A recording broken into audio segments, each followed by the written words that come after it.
जय श्री कृष्ण। जो इस संसार में माया को और परमात्मा को सतगुरु के द्वारा समझ जाते हैं तो माया से वो बहुत होशियार हो जाते हैं। फिर माया के मोह में वो नहीं उलझते, क्योंकि माया के महत्व और परमात्मा का महत्व, दोनों का महत्व का जो डिफरेंशन है, जो गुण है, वो समझ जाते हैं। कौन? जो महापुरुष होते हैं, जो इस परमात्मा रूपी महानता को वो जान लेते हैं। फिर वो लेश मात्र भी माया के प्रभाव में वो नहीं पड़ते हैं।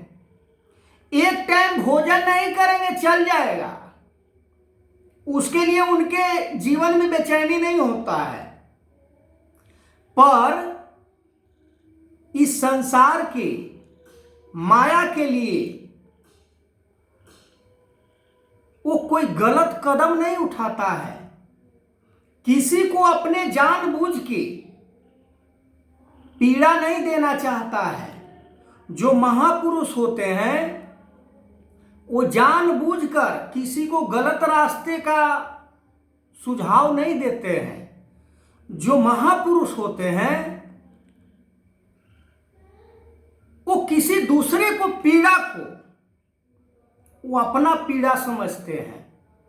जो महापुरुष को यदि डिफिनेशन को यदि बताया जाए, अरे महापुरुष का जो जीवन होता है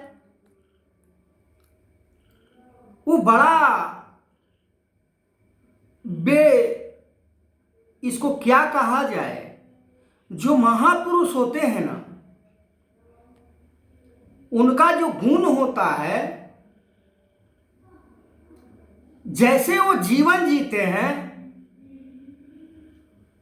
और यदि वो अपने जीवन के बारे में किसी को कह देते हैं तो वो अपने आप में वो उसके मन में ऐसा इन्वॉल्व होता है कि ये कैसा जीवन है, इस तरह से जीवन कोई जी सकता है क्या? आज जो संसार में जो माहौल बना हुआ है कि जो नाशवान चीज है, जो सदा रहने वाला नहीं है, उसके लिए आज इंसान क्या कर रहा है? देख लीजिए क्या कर रहा है। अगर कोई भूख से तड़प रहा है तो उसका मजाक उड़ाता है, उसका मजाक बनाता है। कोई किसी कारण से वो परेशान है, फिर भी उसका मजाक बनाया जाता है।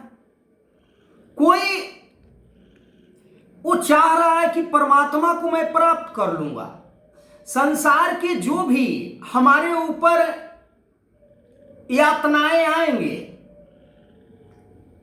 जैसे यदि बात किया जाए ईसा मसीह जी का, तो सत्य को प्राप्त करने के लिए, सत्य के पैगाम देने के लिए वो अपने शरीर के ऊपर क्या क्या वो यातनाएं को वो झेले। उन्हें सूली पर चढ़ा दिया गया कि तुम यानी परमात्मा की बात मत करो, परमात्मा का प्रचार मत करो, परमात्मा के बोध हर किसी को मत कराओ।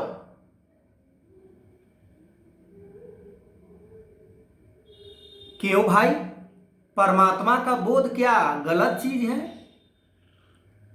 पर आज यदि परमात्मा की बोध की बात हो रही है तो पता है आज क्या कहते हैं लोग? अरे यार, इसने तो परमात्मा का बोध हासिल कर लिया, इसने तो परमात्मा को प्राप्त कर लिया। अरे यार, शकल तो देखो अपने आईने में, अपना हुलिया तो देखो, किस तरह से संसार में तुम जीवन जी रहे हो। एक क्या कहा जाए उसे, साधारण सा इंसान के रूप में। इंसान को आज पता है आज किस चीज से नापा तोला जाता है। इंसान का जो वैल्यू है वो किस चीज से आज नापा तोला जा रहा है? संसार के माया से, संसार के पदार्थों से।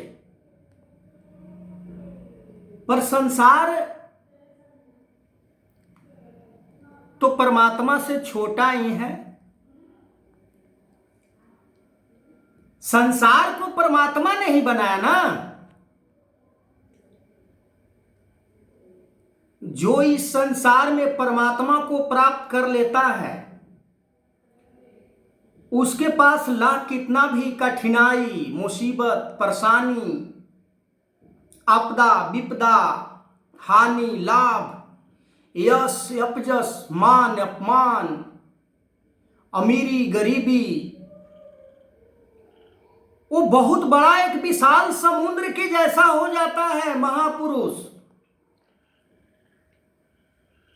समुद्र के अंदर लाख कितना भी नदियां मिल जाए, समुद्र के अंदर लाख कितना भी पानी डाल दिया जाए, पर समुद्र कभी ओवरफ्लो नहीं होता है कि चल मेरे अंदर ज्यादा तूने पानी डाल दिया है, मैं अब पानी बाहर डालता हूं। ऐसा नहीं है।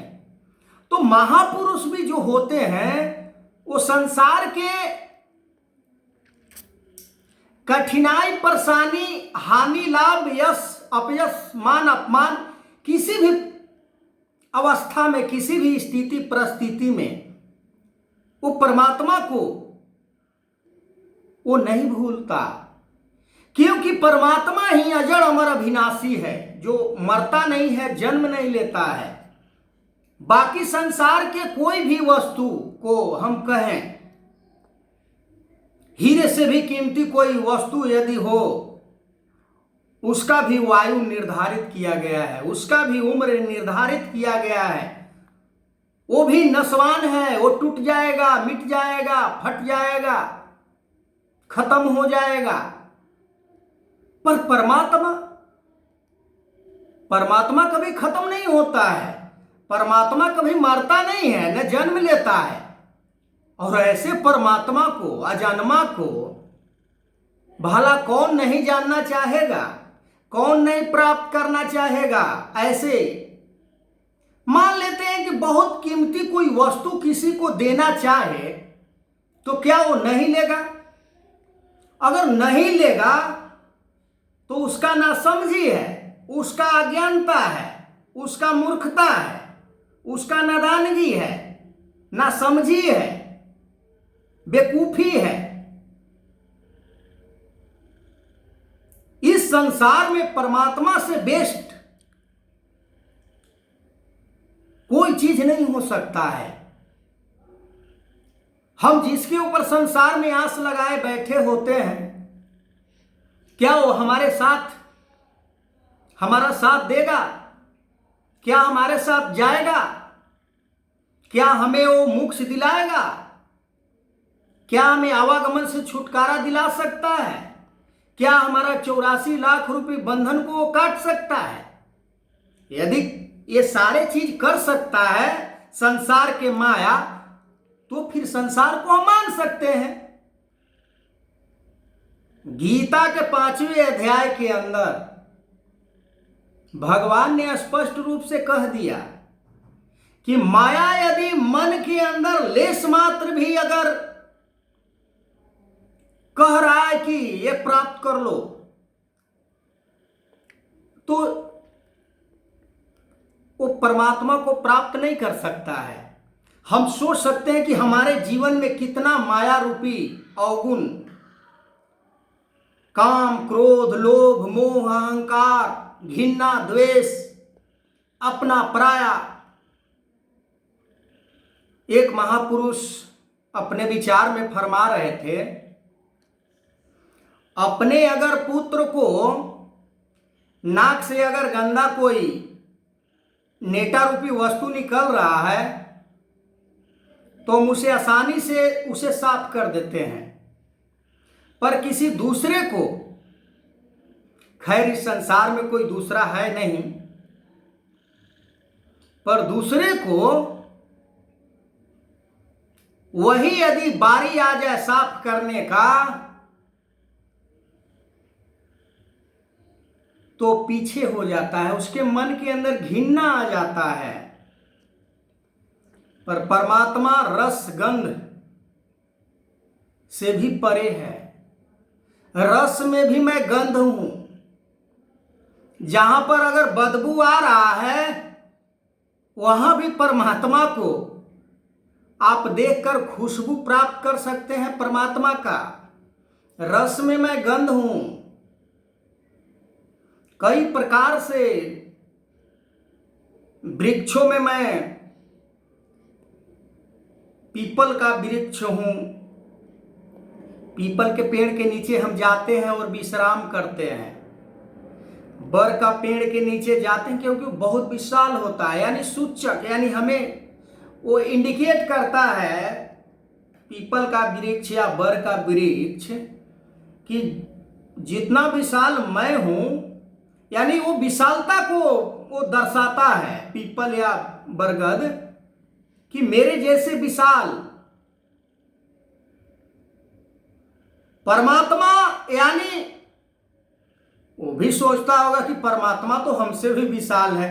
अब तो वो ऋचि योनि में आ गया है ना, स्थावर है, तो वो तो समझता ही होगा कि हमसे विशाल परमात्मा है, पर हमें इस योनि में खड़ा कर दिया है। तो आगे मैं इस वीडियो को कंटिन्यू करूंगा। मेरा यूट्यूब पर चैनल लाला कुमार पासवान के नाम से है। आप वहां ऐसे ऐसे वीडियो को सुन सकते हैं, देख सकते हैं। कोई हम फालतू बात नहीं करते हैं।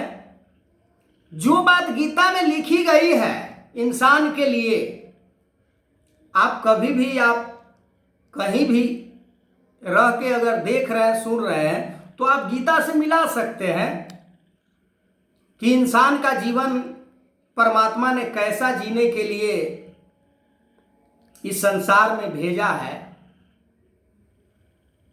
जय श्री कृष्ण।